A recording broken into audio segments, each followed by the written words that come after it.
Muy buenas, estimados. Estamos aquí reunidos para esta presentación, que es la idea y su título. Sismos, ¿qué son y cómo se producen? Claves esenciales para prevención, que es lo más importante, y actuación antes, durante y después de un evento sísmico. ¿Quién les habla? Noel Mariño Pardo.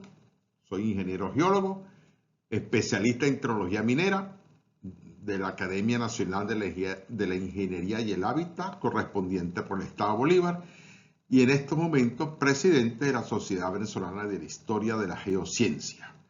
Esta charla se está dando hoy 27 de octubre de 2025 en Ciudad Bolívar. Dicho esto, empezamos. Ante nada, quiero conversar un poquito de prevención y educación sísmica, ya que es el tema. Por si acaso, durante la charla de esta presentación sucediese un temblor, por supuesto, mi recomendación importante: agáchese, cúbrase y agárrese. Esto lo ha hecho muy bien, lo ha hecho una infografía muy bien Fumbisis. Y por supuesto, a veces tenemos personas con una discapacidad, y en ese momento, por favor, frene su sillita de empuje o su silla de rueda o su bastón y por supuesto agáchese, cúbrase y sujétese. Dicho esto, comenzamos ya en forma. Ante todo, una declaración. Es mi costumbre hacer esta declaración para preservar el derecho de autor de los colegas, autores, amigos que he hecho referencia en esta presentación. Por supuesto, se han utilizado numerosos recursos multimedios como imágenes, fotos, dibujos, videos, escritos, documentos e infografías con el objeto de ilustrar y apoyar esta presentación. Estos recursos han sido tomados de la web sin menoscabo de los derechos de sus autores y serán utilizados estrictamente para la enseñanza y la divulgación del conocimiento, sin que el presentador reciba retribución económica por ello. Ya firmado, ahora sí. Introducción y objetivo. ¿Qué queremos? ¿Cuál es mi deseo que ustedes aprendan? Estos son, es poner una síntesis sobre la deriva continental, placas tectónicas, la formación de volcanes y, por supuesto, los eventos sísmicos derivados de esta dinámica terrestre. Una visión del cinturón de fuego del Pacífico y información, concepto nuevo del mini cinturón de fuego del Caribe, los grandes sismos de América Latina, fallas sismogénicas de Venezuela, que son las que producen sismos asociados a esta falla. Por supuesto, una síntesis, no puedo decirlos todos, me llevaría toda una charla. Explicar si Guayana, donde estamos, puede ser afectado por un sismo de gran magnitud, aparte del que tuvimos en el 2018. Un avance de educación sísmica, cómo actuar antes, durante y después de un sismo, insistir en la máxima: agáchese, cúbrase, sujétese. Listo, ahora sí, estamos de lleno. ¿Qué es una zona de subducción en borde de placas tectónicas y ubicación de los sismos por profundidad? Este elemento conceptual es importante para aprender en un momento dado lo que vamos a ver, entender. Por supuesto, tenemos dos placas, una placa oceánica, un material más denso, un material menos denso, tipo granítico, placa continental. Y cuando hay un choque, ¿qué sucede? Física pura. La más densa se subduce por debajo de la placa continental menos densa. Por supuesto, esto va hacia la profundidad de la Tierra. ¿Y qué sucede? Mayor presión, mayor temperatura, hay fusión de roca.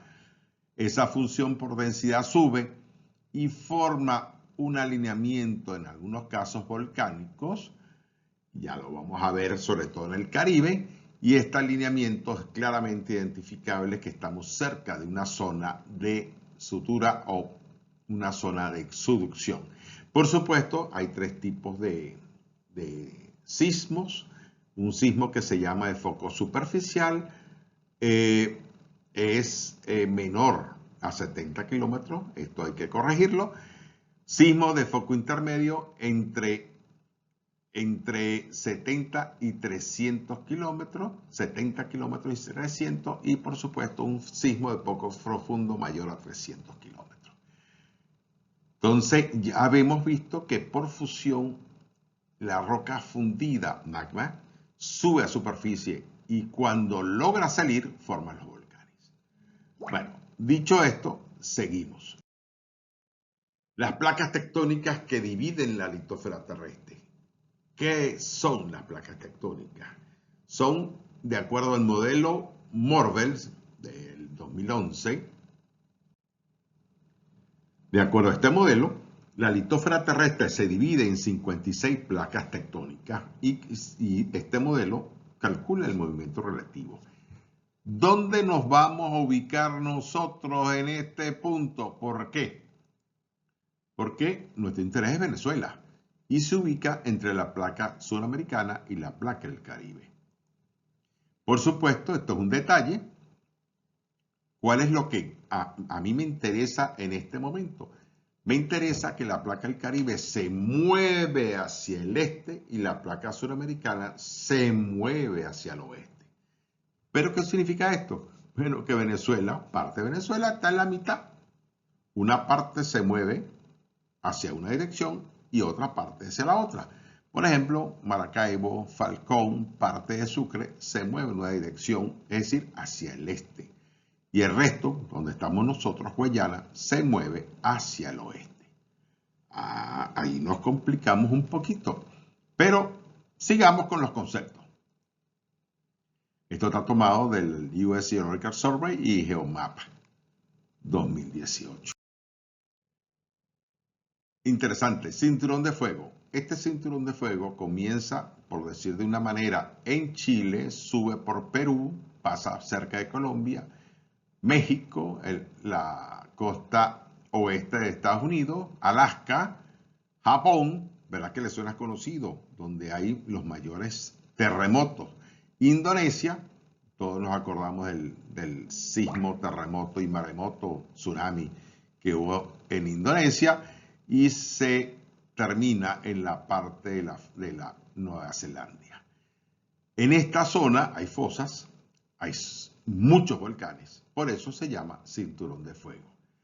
Pero en manera muy pequeña, muy limitada, tenemos aquí en el Caribe, ¿qué tenemos? La mini cinturón de fuego del Caribe.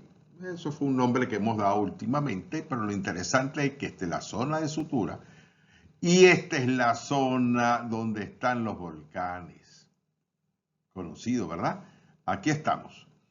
Aquí estamos. Y entonces Venezuela, para ser más exacto, Huiria, Carúpano, está muy cerca, Río Caribe. Y es una cosa que, miren la escala, estamos a menos de 200 kilómetros de la zona de este volcán en Granada, que está muy activo, Quintanillera. Aquí estamos. Pero yo he puesto algo adicional. ¿Qué pasa en Sucre? Por favor, grábenselo. Eso lo vamos a ver en un corto plazo. Riesgo sísmico en América Latina.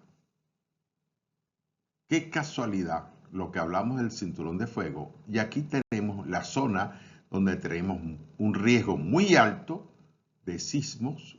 Eso va bajando hasta que tenemos riesgo bajo, sobre todo en la parte de Brasil y la costa este de Estados Unidos, las Guayanas. Pero, ¿qué sucede en esta zona? Es donde se han producido terremotos terribles. Chile tiene el récord.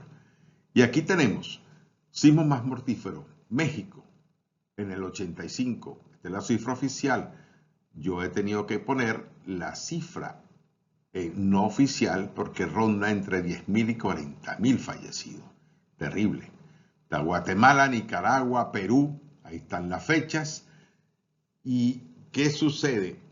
Eso, una cosa es fallecido, otra cosa es los sismos del récord que tiene Chile, con casi 9 algo. La memoria me falla, pero es muy grande. Eso fue en 1960. San Google lo puede explicar muy detalladamente para el interesado. Y aquí tenemos las fallas sismogénicas de Venezuela. Vamos a más detalles. Ya hemos visto las placas tectónicas, hemos visto la placa tectónica del Caribe y Venezuela, y ahora de Sudamérica con Venezuela, y ahora vamos al detalle. Lo que hemos dicho en forma general, esto no es tan sencillo, pero en forma general es así. ¿Qué tenemos? La placa suramericana, la placa del Caribe, que se mueve hacia el este, placa suramericana hacia el oeste, y la falla sismogénica. A mí me gusta llamar sistema de fallas Boconó, sistema de fallas San Sebastián, cerca de la capital, sistema de fallas El Pilar, en el estado Sucre, y la que ahorita se ha vuelto lamentablemente famosa, Ocancón, con los sismos que han sucedido últimamente. ¿Dónde? En esta zona. Lamentablemente, la información que tengo, la oficial, por supuesto, de Funvisis, la última fue el 17 de octubre y han sucedido 239 sismos en esta zona particular que todos conocimos, que se tembló, fue de alta percepción en muchas partes, inclusive en Pijiguao en este punto, el que estuvo casi 6.3, si la memoria no me falla. Sigamos pues. Perdón, y importante, hay unos colegas que lo llaman enjambre sísmico. Me gustaría utilizar el término de otros colegas como secuencia sísmica. Conceptualmente son diferentes. Aquí estamos. Sismos importantes que han afectado a Venezuela. Por supuesto, esta es una síntesis, no puedo poner todo, se nos llevaría toda la charla. Pero aquí tenemos los primeros terremotos registrados. ¿Cuál fue el primero? El primero fue en Cumaná, el 1 de septiembre de 1530. Las fuentes históricas reportaron un terremoto y maremoto, tsunami, con el alzamiento del mar por encima de los árboles, inundando toda la planicie de Cumaná, que se llamaba en aquel momento Nueva Toledo. El primero en Occidente fue el 1 de enero de 1597. Los mayores daños ocurrieron en la localidad de San Cristóbal, actual Táchira, donde hubo caída y ruina de edificios y casas de acuerdo a las crónicas. Otro fuerte en Táchira fueron unos años después, pocos años, casi una década y media, el 3 de febrero de 1610, en La Grita. Este sismo dejó arruinada casi todas las casas, así como la iglesia, con un saldo entre 60 y 80 fallecidos. Aquí me paro y me voy para el siglo XIX y XX, porque si sigo explicando, como ya les dije, va a haber muchas, pero Google, el profesor José Grases, tiene una explicación excelente. José Grases, se la recomiendo. Y por supuesto, la fuente donde he tomado esta información. Terremoto transfronterizo de Cúcuta, 1875, afectó la frontera entre Táchira, Venezuela, y norte de Santander, Colombia, magnitud entre 6.8 y 8.5. Estimamos. ¿Por qué se estima? Porque no había cómo medirlo en esa época. Se estima por los daños. Este terremoto fue famoso porque en el estado Táchira, en la Petrolia, salió el Mene y fue el comienzo. Hoy día es un parque. El comienzo de la exportación y producción de petróleo en Venezuela. El gran terremoto de los Andes, 1894, fue muy fuerte y un estimado de 300 a 350 fallecidos, a pesar que destruyó Capacho. Mi familia de allí, por eso que conozco Capacho Viejo y Capacho Nuevo. Entonces, entre ese temblor, bueno, sucedieron cosas que el estado Táchira resultó muy afectado. Y por supuesto, obvió varios en Cumaná, tenía que obviarlo porque debo explicar este último, terremoto de Cariaco, el 9 de julio de 1997, 6.9 de magnitud, ya veremos por qué lo llamo magnitud y no lo llamo Richter, con 83 fallecidos, muchos de ellos niños, estudiantes y maestros. Eso le vamos a dedicar a un tema específico más adelante. A mí me gusta mucho la estadística y aquí tenemos un diagrama de Pareto. Como ingenieros podemos ver que tenemos los mayores sismos o daños registrados por terremotos en Sucre, seguido de Mérida, luego Lara, Táchira y Distrito Federal. Estos son los 5 estados venezolanos donde mayor daños han producido los terremotos, y observen casualmente que Bolívar aparece aquí. Entonces, por favor, eso va a ser una discusión posterior en esta misma charla.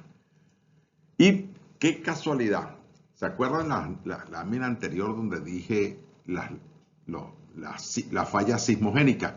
Qué casualidad que los terremotos más fuertes que se han producido en Venezuela son totalmente concordantes con este sistema de fallas.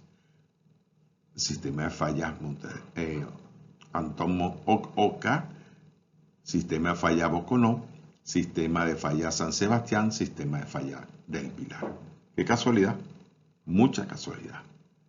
Entonces, como diría un autor, no existen las casualidades, son claras reflejos de lo que existe. Ahí está la evidencia.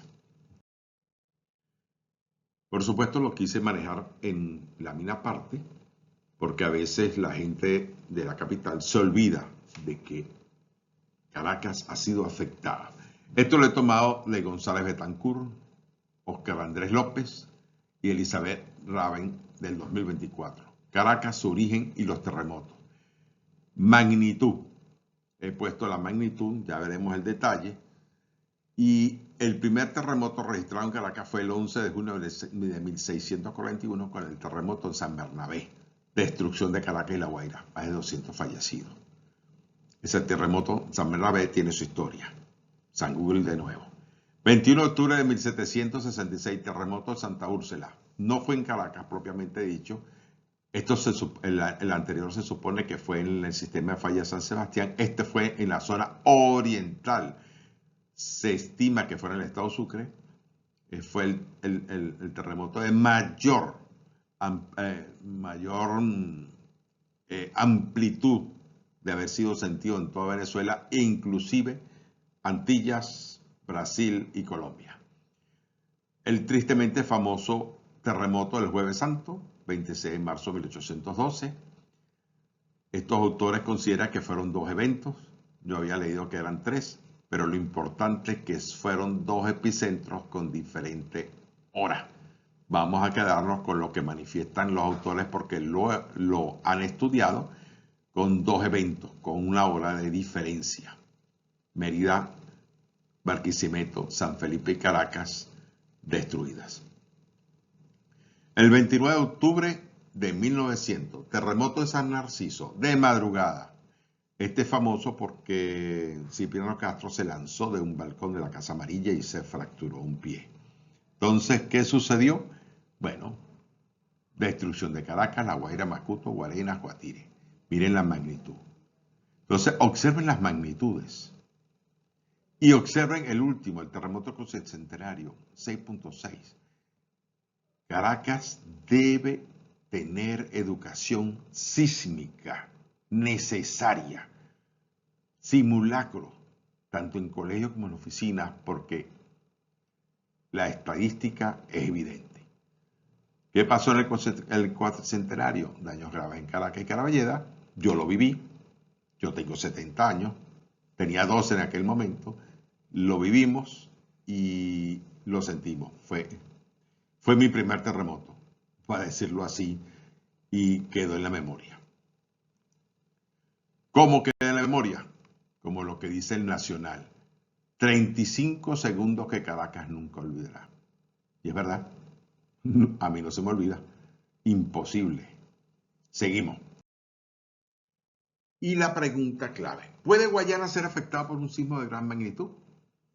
Nuevo paradigma basado en crónicas de India y los eventos recientes. ¿Qué digo yo? Sí, sí puede ser afectado. Y traigo a colación el Castillo de San Diego y el Castillo de San Francisco. Esto es en la zona vieja de Santo Tomé de Guayana. Eso queda en el Delta Macuro hoy día. Y toda la parte superficial de los castillos, lo que llamaríamos las facilidades, donde tenía la guarnición, la cuadra, cocina, armamento, etcétera, se cayeron. Entonces, fue un terremoto respetable de 7.8. Entonces, en el recordatorio del 2018, sí, Guayana puede ser afectado y tenemos que tomar previsión. ¿Cómo? Repito, educación sísmica y simulacro. Saber qué hacer antes, durante y después. Aquí está, si alguien quiere un poquito más de historia, lo está publicado en la Historia de la Geociencia de Venezuela. Ahí está la información. Y también traigo a colación un trabajito que me tocó hacer sobre la formación Mesa. La formación Mesa es una formación cuaternaria, continental, que en este caso yo no nombro Ciudad Guayana porque fue donde yo la estudié, pero también aparece en Ciudad Bolívar. El afloramiento de la formación Mesa en el perímetro urbano de Ciudad Guayana, e insisto, también en Ciudad Bolívar, con espesores hasta 120 metros en la microcuenca de la quebrada Toro Muerto. Esto lo compartí a través del compañero y colega geógrafo Gustavo Betilla, 2013, sobre rocas de la provincia geológica de Mataca, sin diferenciar, no he podido diferenciar. Pero esto es precámbrico y Mataca, formación Mesa, es cuaternario.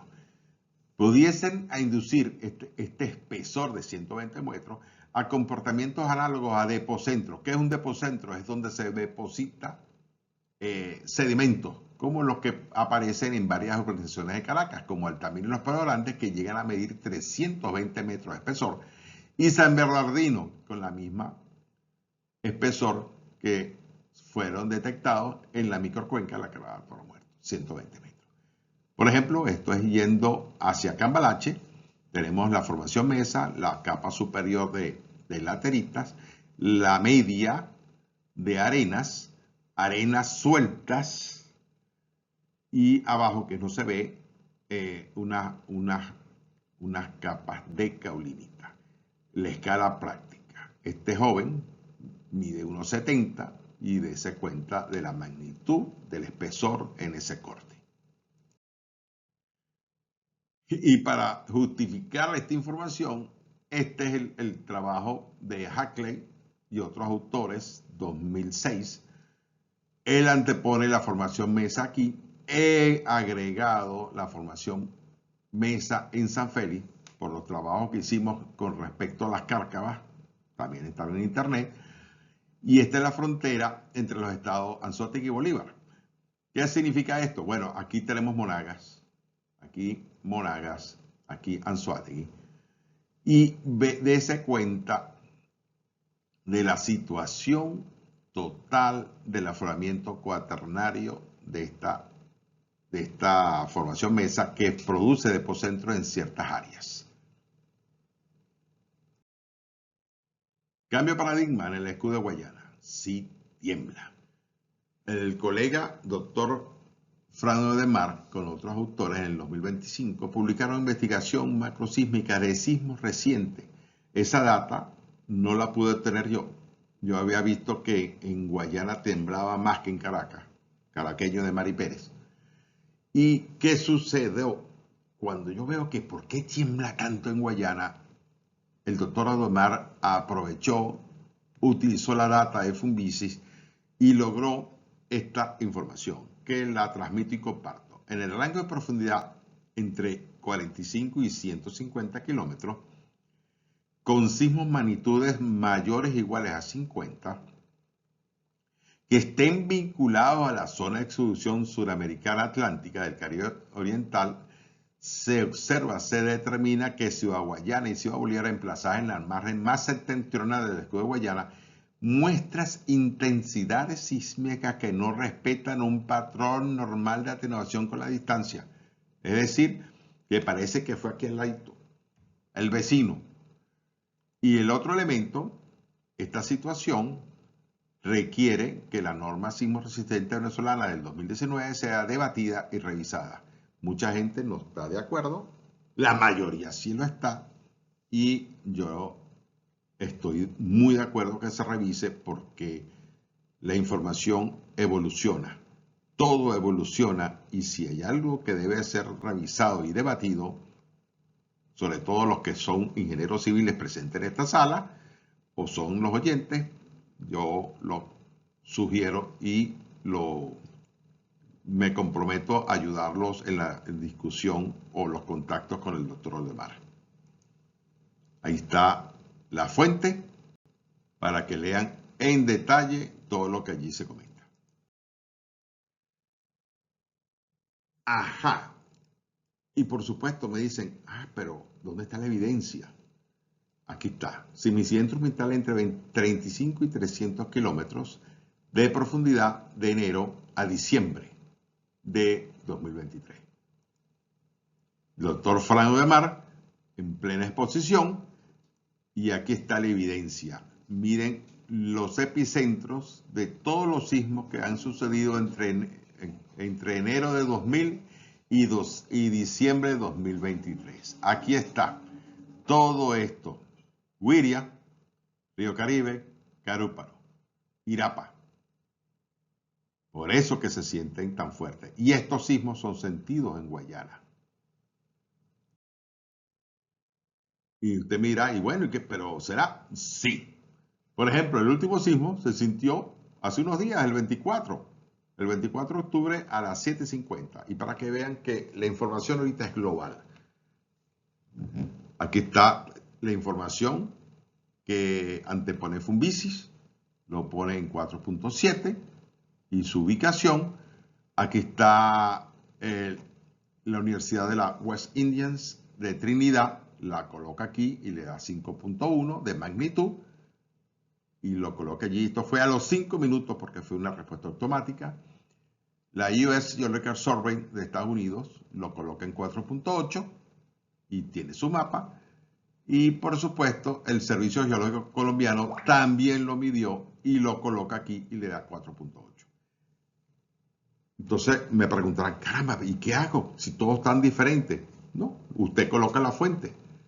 Usted coloca la fuente, coloca el año y dice la magnitud y profundidad del momento. Y de esa forma usted tiene un control de la información. La información no es absolutamente la verdad absoluta. Puede haber variaciones porque pueden variar los instrumentos de medida. Sigamos. Rompiendo paradigmas. Magnitud del momento. Esto debía haberlo hecho antes, pero bueno, llegamos al momento. Es bueno, se puede decir. La magnitud del momento es la escala moderna y más precisa, la que se utiliza hoy día. La escala Richter, usted mira, ¿y por qué no lo dice?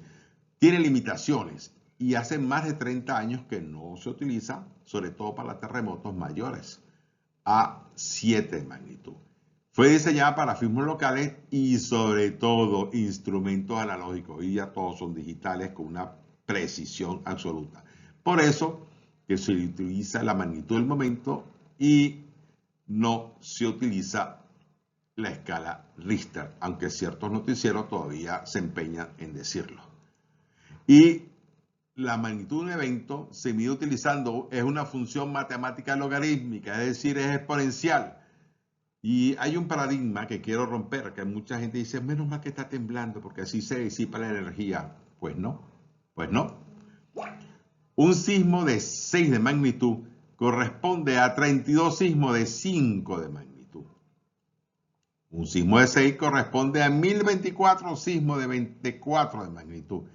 Y un sismo de 6 corresponde a 32.000 sismos de 3 de magnitud. Entonces, ahora se entiende por qué que tiemble no va a ser necesariamente una liberación de energía. No, se está concentrando. Es una alerta de que algo está pasando. ¿Ustedes lo vieron? Si tienen duda, Google. Resumen del marco conceptual. ¿Qué hemos hablado hasta ahora? Que he estado yo como un lorito dando información. No, vamos a conceptualizar. ¿Qué hemos hecho? Fundamentos sobre sismicidad y geodinámica, contexto tectónico de Venezuela, el mini cinturón de fuego del Caribe, los grandes sismos que han afectado a Venezuela, síntesis por supuesto, riesgo sísmico de la región Guayana, que es un depocentro, cambio de paradigma y zona de subducción por la península de Paria, Estado Sucre, y ahora que vamos a hablar estadísticas sobre la vulnerabilidad de las edificaciones educativas, análisis, prevención y educación sísmica. ¿Por qué me enfoco en edificaciones estudiantiles? Porque ahí está nuestro futuro, nuestra juventud, y tenemos que cuidarla. Por eso que me enfoco en ese punto, y ahí me ha ayudado mucho los profesores Oscar Andrés López y el arquitecto Rafael González Betancourt. Mis abrazos de tan arduo trabajo. Edificios escolares deben ser protegidos, por supuesto, pero muchos son viejos. 591 edificaciones educativas han sido dañadas durante 30 sismos en los siglos XX y XXI en Venezuela. Oye, esto es un número respetable. ¿Y dónde va cuando sucede un sismo? Bueno, la gente se va a refugiar en las escuelas. Entonces tenemos que tomar acción porque tiene doble sentido, proteger a la juventud y proteger a los damnificados en un momento dado. Pero el sismo de Cariaco, ya hemos dicho, el 9 de julio de 1997, destruyó 4 edificios en 2 planteles con 23 estudiantes y maestros fallecidos. Habían sido bien diseñados, tampoco hay que echarle la culpa a los constructores, pero lamentablemente cumpliendo la norma sismo resistente de la época, perdón, 1955, pero no resistieron el terremoto de 6.9. Ahorita tenemos la sismo resistente del 2019. Ha pasado mucho y sobre todo después del 67. Acciones básicas, reforzar los edificios, fijar objetos en lo alto, eso lo podemos hacer tranquilamente maestras, profesores, inclusive los mismos estudiantes. Discutir el plan de emergencia, identificar rutas de evacuación y encuentro. Sí, encuentro, cuando usted sale, ¿para dónde va? Tiene que haber un sitio preestablecido de encuentro y realizar simulacros periódicos. Esto está tomado de Oscar Andrés López y Rafael González Betancourt, 2025. Como ejemplo, un ejemplo, porque hay muchos tipos, hay 4 o 5 tipos de edificios antiguos. Yo he escogido el sistema antiguo 1. Presenta muy baja resistencia y rigidez de la estructura en sentido longitudinal debido a las dimensiones reducidas de las columnas y ausencia de vigas altas en sentido longitudinal. ¿Usted me entiende? Forma de cruz. Presencia de paredes adosadas a las columnas, lo que permite la creación de columnas cortas y se generan fallas frágiles por corte. Limitada capacidad de disipación de energía en la estructura. Por tal motivo, estos edificios podían fallar en el caso de ocurrir un evento sísmico de actividad de magnitud por encima de 5 y reducida distancia epicentral. Vamos con los ejemplos todavía, porque fallan los edificios. Ejemplos de columnas cortas.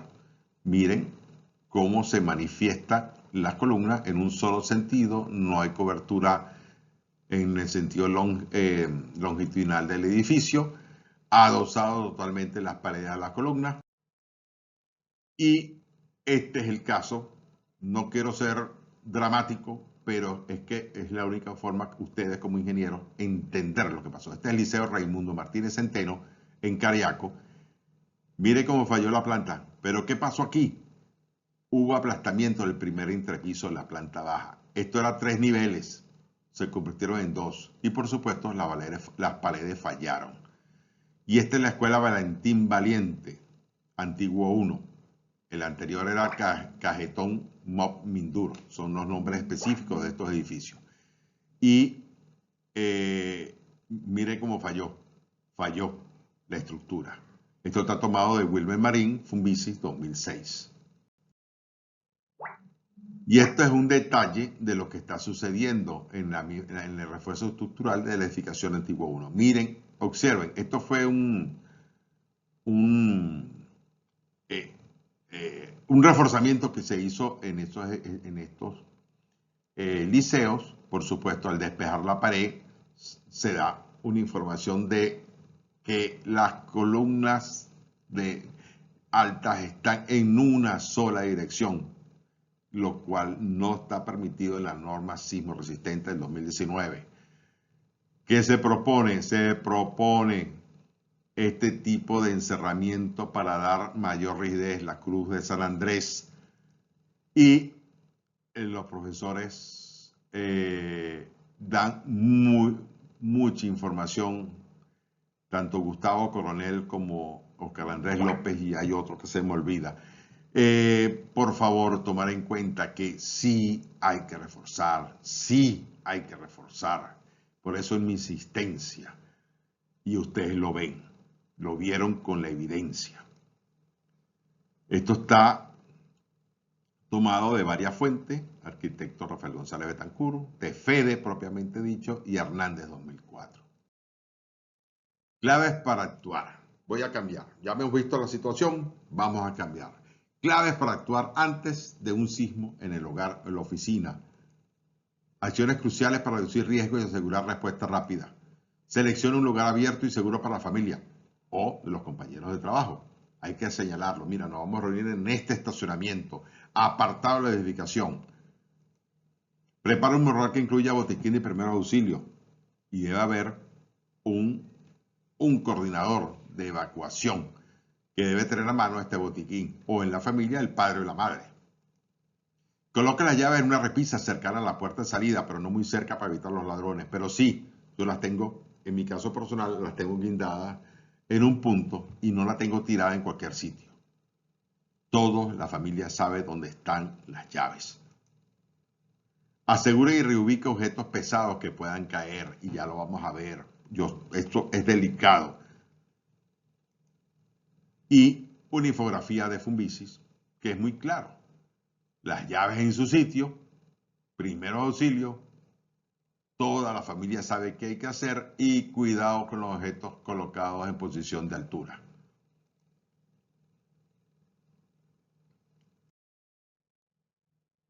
En este caso quiero hablar sobre la vulnerabilidad no estructural y las acciones.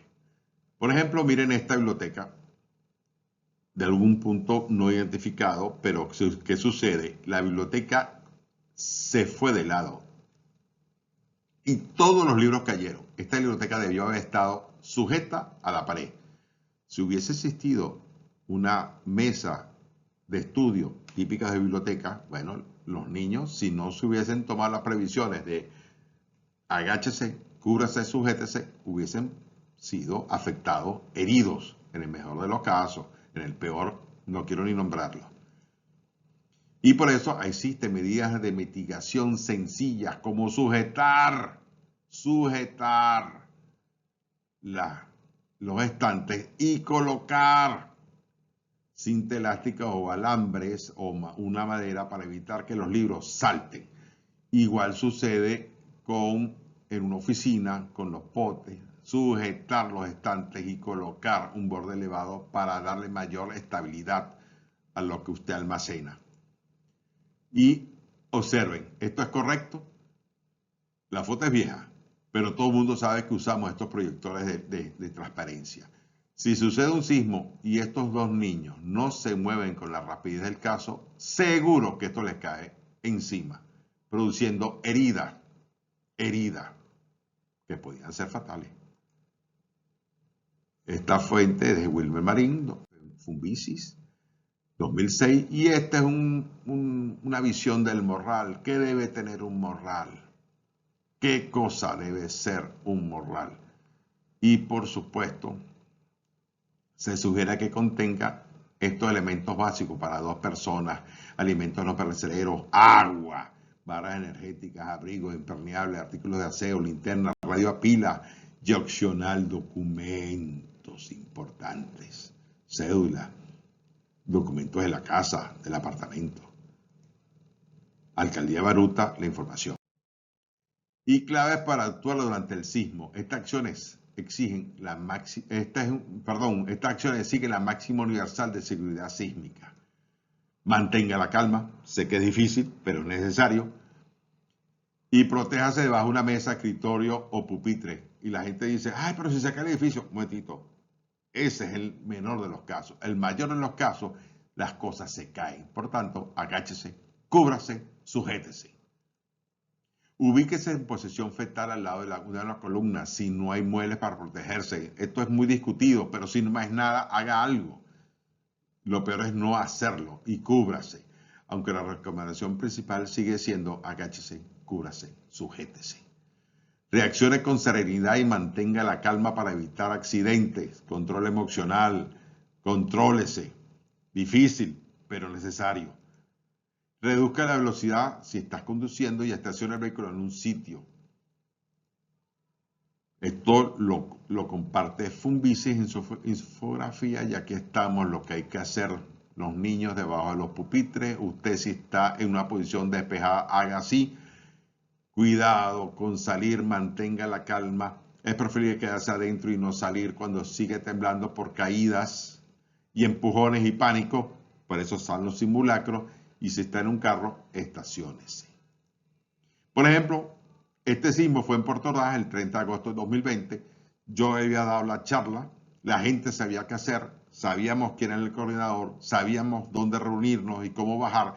Y cuando sucedió el sismo, mi compañera que estaba al lado inmediatamente se colocó en la posición de seguridad porque hay mucho vidrio en esa oficina. Y aquí unos niños hicieron la máxima, maestra y niños debajo del pupitre. Por ejemplo, estos daños no estructurales. Esto fue en Haití, 2010.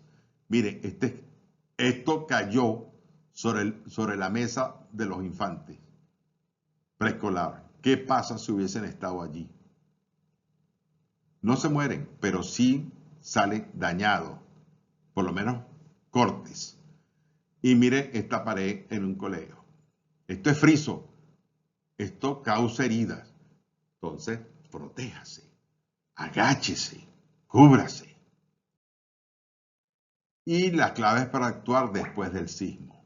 Acciones claves, recuperación y seguridad.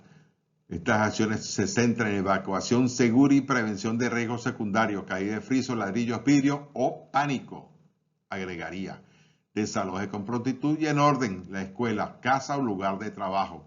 Evacuación segura, maestras dirigiendo el tránsito hacia afuera. No use el ascensor, por favor. Recuerde que puede quedar atrapado. Si se va la luz, ahí quedó. No encienda fósforo, velas o yesqueros. Prevención por escape o fuga de gas. Colabore en rescate de detención de los heridos. Si están adiestrados, por favor, contener sangrado hasta que llegue al centro de emergencia, que recuerden que van a estar colapsados. Fumbisis es una infografía muy gráfica donde sabemos cómo abandonar la escuela, no use el ascensor, no encienda fósforo y evacuación y atención de los heridos. Resumen. La clave para salvar vidas es la preparación y la respuesta inmediata. Por ello, la máxima seguridad sigue siendo, mire cuántas veces he repetido esto, agáchese, cúbrase, sujétese. Solo con conocimiento geológico riguroso y una adecuada preparación ciudadana podemos mitigar los efectos futuros del gran sismo en Venezuela. ¿Por qué el conocimiento geológico? Porque los geólogos sabemos cómo se mueve la tierra y es fácil compartir esos conocimientos. Y el resto de la población, preparación ciudadana. Las claves proporcionadas cubren los aspectos más importantes de la seguridad sísmica en las 3 fases del evento. Son recomendaciones que van en concordancia con los protocolos de protección civil. Y lo vuelvo a recordar. Antes, planifica, practica y prepárate. Durante, agáchate, cúbrete y agárrese. Y después verifica, abandona y espera. Fumbisis también. La infografía. A manera de cierre, estamos ya cerrando. Espero que haya servido de mucho para ustedes. La dinámica geológica de nuestro planeta, impulsada por el movimiento de las placas tectónicas, en nuestro caso Venezuela, placa del Caribe y la placa sudamericana, hace que nuestro país sea una nación intrínsecamente expuesta a riesgos, sobre todo la parte norte del país. Es imperativo reconocer y actuar bajo un cambio de paradigma. El escudo de Guayana y sus poblaciones septentrionales como Ciudad Guayana y Ciudad Bolívar, históricamente consideradas de bajo riesgo, sí están expuestas a intensidades sísmicas significativas que no siguen un patrón de atenuación normal con la distancia, como lo compartió el compañero de Mar. Esto se evidencia tanto en las crónicas históricas como el sismo del 21 de octubre de 1766, junto con la sismosidad instrumental reciente, no se olviden el sismo del 2018. Y nuestra propuesta, mi propuesta, debatir y revisar la normativa sismoresistente de Covenín del 2019 para adaptar las nuevas circunstancias observadas en la zona norte de la región de Guayana. Muchas gracias. Mis coordenadas de contacto, geonotasvenezuela@gmail.com, y la X, este es lo que era el antiguo Twitter. Aquí he colocado el enlace del video que cuando ustedes vean la presentación estará disponible. Muchas gracias, buenas noches y espero que haya servido de algo esta presentación. Gracias.